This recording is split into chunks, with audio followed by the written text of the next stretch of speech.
अजित पवार गद्दार आहेत. ते काकांच्या मरणाची वाट पाहत होते. आपण कधी एखाद्या वृद्ध व्यक्तीच्या मृत्यूची वाट पाहतो का? ज्या मुलाला चालायला शिकवलं त्यानंच काकांना बाहेरचा रस्ता दाखवला. अशा गद्दारांना राज्यातील जनता एक दिवस जरूर धडा शिकवेल आणि याचा हिशोब चुकता करेल असा हल्लाबोल अजित पवारांवर केलाय. असा सवाल करत राष्ट्रवादी काँग्रेस शरद पवार गटाचे नेते जितेंद्र आव्हाड यांनी अजितदादांवर हल्लाबोल केला. शरदचंद्र पवार राष्ट्रवादी काँग्रेस पक्षानं पुन्हा एकदा महाराष्ट्र नवनिर्माण सेनेचे प्रमुख राज ठाकरे यांच्यावर निशाणा साधलाय.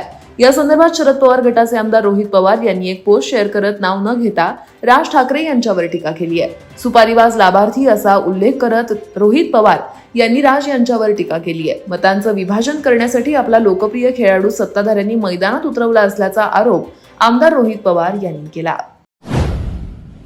विधानसभेत मराठ्यांची सत्ता येणार आहे. या निवडणुकीत सत्ता पालट होणार आहे. आम्हाला राजकारणात उतरायचं नाही.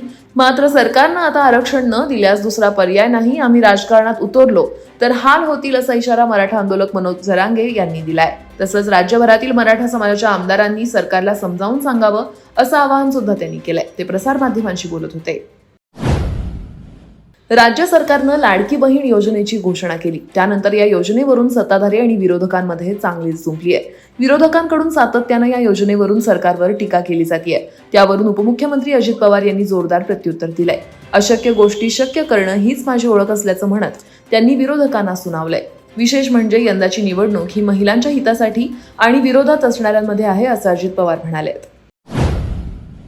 मनोज जरांगे यांच्यात एक तीर में दो निशान ही साधण्याची कला आहे. त्यांनी नक्कीच 288 जागांवर निवडणूक लढवावी असं विधान वंचित बहुजन आघाडीचे अध्यक्ष प्रकाश आंबेडकर यांनी केलंय. तसंच येत्या 7 तारखेनंतर वंचितची राजकीय भूमिका जाहीर करणार असल्याची माहिती त्यांनी दिली. आंबेडकर यांची सध्या राज्यभरात आरक्षण बचाव यात्रा सुरू आहे. यावेळी प्रसार माध्यमांशी ते बोलत होते.